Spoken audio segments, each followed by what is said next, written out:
Տիկին Ներսիսյան, բարև ձեզ, շնորհակալ եմ, որ Բարև ձեզ, ես էլ եմ շնորհակալ։ Մի քանի թեմաների հետ կապված կլսենք ձեր խոսքը։ Այո,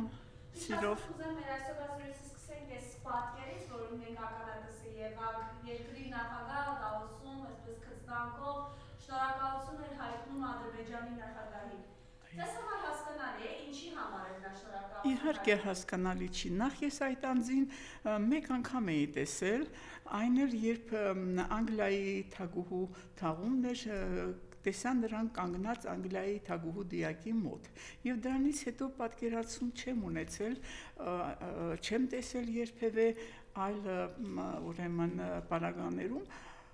եւ հանկարծ անցած օրը տեսա, որ նա շնորհակալություն է հայտնում թուրքերին։ Ինձ մոտ հարց առաջացավ, իսկ ինչի համար է շնորհակալություն հայտնում, եռաբլուր եռապատիկ դարձնելու համար, Արցախը զավթելու համար, արցախցիներին տնավեր անելու համար, ամեն անգամ լսելու դարձնելու, որ Հայաստանը դա արևմտյան Հայաստանն է, արևմտյան ներողություն Ադրբեջան է, ինչի համար է շնորհակալություն հայտնում, ոնց կարելի է, իսկ մեր ժողովուրդը արդյոք հարցրել են մեր ժողովրդին, մեր ժողովուրդը շնորհակալ է նրանցից, որ այդ ավերածությունները իդեմս այսօր մայ իշխանության, չար իշխանության հետ միասին բերել են մեր երկրի գլխին։ Եվ շնորհակալություն են հայտնում, դա ուղղակի գիտեք նշանակում է անարգել ժողովրդին, նշանակում է արհամարհել ժողովրդի կարծիքը եւ նրա հոգեվիճակը։ Ես շատ զարմացած եմ եւ իհարկե որպես հայ շատ վիրավորված եմ։ Այս իրականության մեջ մենք տեսնում ենք տնավեր են մեր հայրենակիցները, կորսված Արցախ, 3 միջարած վերջին 10 հայերը դուրս եկան Արցախից, այո, Ադրբեջանը, Ալիևը արտաքսեց նաև այս մարդկանց, իրենք ասում են մենք ձեզ խաղաղություն ենք բերել։ Դուք տեսնում եք խաղաղություն, Ոչ, ես այդ խաղաղությունը չեմ տեսնում, որովհետև եթե պետք է մեզ խաղաղություն է պետք, մենք բոլորս էլ ուզում ենք ազգովի, ուզում ենք խաղաղություն, բայց այնինչ որ մեզ հրամցնում են եւ փորձում են ներկայացնել, որ իրենք խաղաղություն են բերել, դա խաղաղություն չի։ Խաղաղություն լինում է, երբ երկիրը գոնե հավասարապես այդ դիմացի թշնամու հետ ունի նույն ուժը, նույն կարողությունը իր երկիրը պաշտպանելու, իսկ մենք չունենք դա, որտեղ մենք բանակ չունենք, որտեղ մենք դիվանագիտություն չունենք, մենք տնտեսություն չունենք, այնպես որ ինչ խաղաղության մասին է խոսքը, նույնիսկ ծիծաղելի է։ Խաղաղությունը նրանով չի, որ ժողովրդին համոզում են, որ ժողովուրդ տեսեք ինչ հրաշք գործեր են կարել, դες համար բերել ենք բենզին, դες համար բերել ենք, ինչպես իրենք հայտարարեցին, անասնակեր, հավանաբար խաղաղության անասնակերն է, որ բերեցին եւ մեզ մատուցեցին եւ ներկայացնում են, որ դա ուրեմն մեծ դիվանագիտության կամ հարաբերությունների շտկման արդյունքում է, որ նրանք այսպես իրենց բարձրությունից թույլ են տվել մեզ բենզին ուղարկել եւ այդ խաղաղության անասնակերը։ Իհարկե մենք որևէ խաղաղություն չենք ունենա, քանի դեռ մենք այսքան թույլ վիճակում ենք։ Խաղաղությունը դա արդյունք է քո հզորության, իսկ մենք այսօր շատ այսպես ծանր եւ վտանգված վիճակում ենք։ Բայց իրենք ասում են այն ընդդիմադիրները, ովքեր խոսում են այստեղ վերած խաղաղությանը դեմ, դուք պատերազմ եք ուզում, դուք ես եք ուզում, բայց իրականությունն այն է, որ մեր հայրենիքը այսօր ադրբեջանցիների կողմից տարբեր տարածքներ զավթված են։ Ավելին մենք տեսնում ենք, որ արդեն Սյունիքի նկատառումներ կա, խնդրեմ այս մասին։ Դե բնականաբար իրենք այդպես պետք է ներկայացնեն, քանի որ արդեն գնում են ուրեմն նախընտրական պրոցեսներ են գնում եւ իրենք դարձյալ փորձում են ժողովրդին գցել թյուրիմացության մեջ։ Սյունիքի այդ ուրեմն ճանապարհի այո մասին կամ կամուրջ են ասում, դա սարսափելի, դա նշանակում է Հայաստանի վերջը, դա նշանակում է մեծ թուրանի սկիզբը, իսկ մեր ժողովրդին մեծ թուրան հարկավոր չի, մեծ թուրանը հարկավոր է եղել տարիներ շարունակ, տասնյակ տարիներ շարունակ թուրքերին է հարկավոր այդ մեծ թուրանը, մեզ պետք չի եւ բոլորովին պետք չի որ ժողովրդին ներկայացնեն որ բենզին ենք բերել այդ անասնակերն ենք բերել ուրեմն պիտի գոհ լինենք որ դա այդ ճանապարհով է գալու թե չգիտեմ որ ճանապարհով վերջապես այդտեղ մեծ վտանգել կա հատկապես այդ հացահատիկ չի դա անասնակերը իրենք են հայտարարել դա բոլորովին չի բացառվում որ այնտեղ կարող են այսօրվա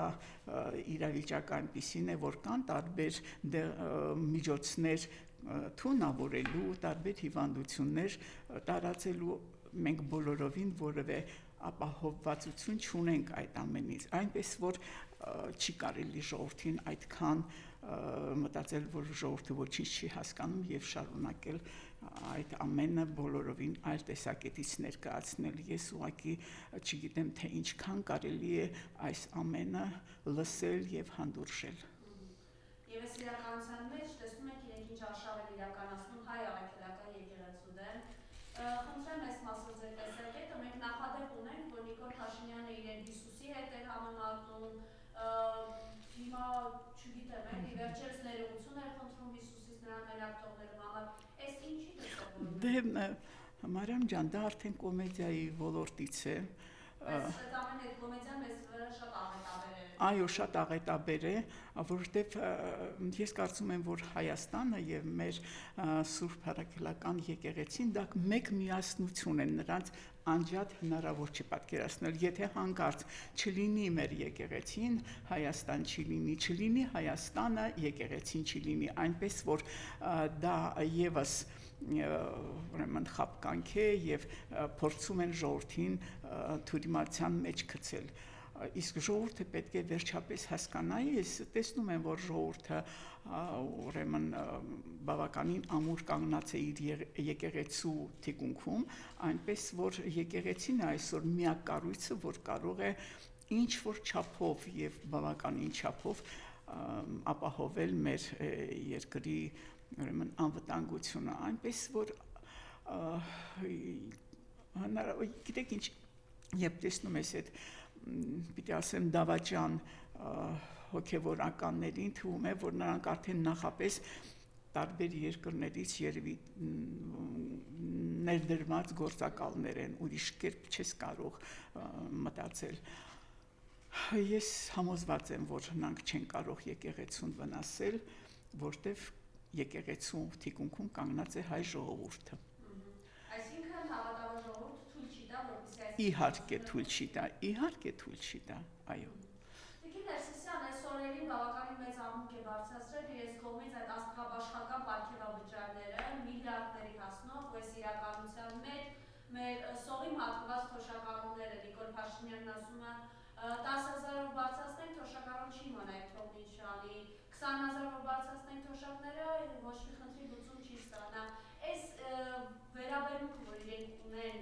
հայ ժողովրդի եւ մասնավորապես թոշակառուների նկատմամբ ինչպես կբնորոշեք։ Մարիամ ջան, այդտեղ էլ բնորոշման խնդիր չկա, որովհետեւ սա անամոթության գագաթնակետն է։ Ինչ է նշանակում 10,000-ով որ ավելացնենք ժողովուրդը չի իմանալու կամ թոշակառուները չեն իմանալու ինչպես ծախսեն։ Իսկ իրենք գիտեն միլիոնները ինչպես ծախսեն։ Իսկ թոշակառուները չգիտեն թե այդ փոքրիկ դրամը ինչպես ծախսեն 10,000 է ասում, 400 դրամ է ասում, ինչ է ասում։ Սա ուղղակի զավեշտ է, որովհետև իրենց երևի թվում է, որ ինչ ասում են ժողովուրդը ընդունում է հալածյուղի տեղ է դնում եւ շարունակում են, բայց ժողովուրդը լավ հասկանում է արդեն եւ ժողովրդի այսպես համբերության բաժակը կարծես թե արդեն լցվել է։ Կարծում եք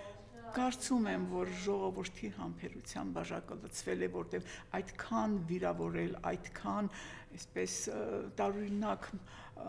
միտք չասեմ նախադասություններ ասել մտածելով, որ ժողովուրդը չի հասկանում, դա ուղղակի վիրավորական է։ Մեր ժողովուրդը խելացի ժողովուրդ է եւ շատ լավ հասկանում է նրանք ինչ են ասում։ Իսկ այս պարգևավճարներով թալանը, որ իրենք իրականացնում են, հիշում եք, չէ՞, այս վերջերս ազդեր ժողովում էր եւ բղավում էր ասում էր, այս պարգևավճարները նրա համար է, որպեսզի համակարգում կոռուպցիան զրո մակարդակի լինի։ Ներողություն, էլի շատ չկա, որ չլսեք, որ ինչ-որ մի գերատեսչություն մտել է կոռուպցիայի գործով։ Դե բա այդպես պետք է ներկայացնի, բա ինչ պիտի ասի, չի ասի, որ մենք վերցրել, որ անձնապես մենք ֆանտաստիկ այսպես հարստության հասնենք, պիտի ասեն, որ անում ենք նրա համար, որ կոռուպցիան վերացնենք, դա այդ շարքից է, այդ անհեթեթությունների շարքից է։ Ոնց կարելի էր ասել, որ Հիսուսի կողքին եմ կանգնած ի պաշտպանություն, գիտեք, այդպիսի բարբաջանք լսված չէր դեռ, աշխարհում լսված չէր, ոչ միայն մեզ մոտ, դե մեզ մոտ այդպիսի ոչ adekvat եւ ոչ նորմալ նախադասություններ որևէ մեկը չէր արտաբերել։ Եվ քան բանտարկյալների հետ կապված, հա, այս հետապնդումը Հայաստանի բանկերում 50-ից ավել բանտարկյալ կա։ Սրբազաններից մինչև մեր գործընկերները Նարեկը Սամսոնյան, Վազգենը Սաղաթելյան, ես կխնդրեմ այս մասով ձեր տեսակետը արտահայտեք, այս բռնաճնշումները, որ իրենք իրականացնում են եւ աչք ուզա խոսում այն մասին, որ Հայաստանն ամենաժողովրդավար երկիրների խոսքի ազատությամբ։ Ուրեմն Հայաստանը բռնապետություն է, ոստիկանապետություն է, որևէ դեմոկրատիայի նշույլ անգամ չկա եւ դա մենք ամեն օր տեսնում ենք։ Իսկ ինչու են բանտերը լցվում մեր հայրենակիցներով, որովհետեւ այսօրվա այս չարի իշխանությունն իր գլխավոր չարի հետ միասին ունեն մեծ մտավախություն,